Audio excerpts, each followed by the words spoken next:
AITA for not telling a man that the research he was mansplaining to me was my own? I don't normally post on Reddit, so please forgive me if I do this wrong. I 33 Fahrenheit's work in a very small, technical, specific, male-dominated field. I won't give too much information on it as I think you could easily find my identity if I did, but let's just say it's a subcategory of law.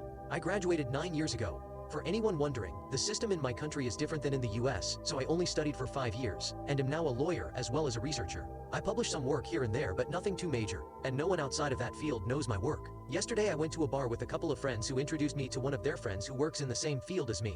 I was pretty excited to meet him because it's rare to meet people who work in that field. He doesn't exactly do the same thing as I do. He's not a lawyer but a legal advisor.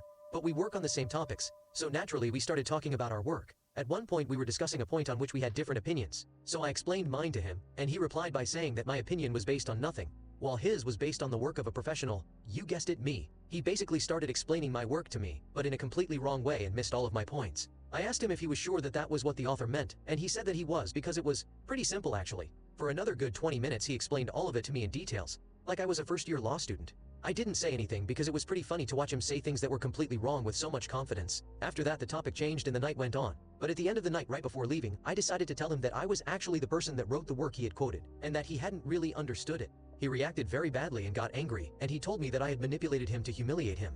He yelled at me for not saying it was my work at the beginning. I simply replied that he had embarrassed himself and left. I woke up this morning to text from my friends saying I was wrong for causing drama and tension, and that I could have been nicer to their friend. I'm not sure if I'm in the wrong there. I mean, yes, I could have told him right away, but is it that big of a deal that I didn't? I'm not exactly sure.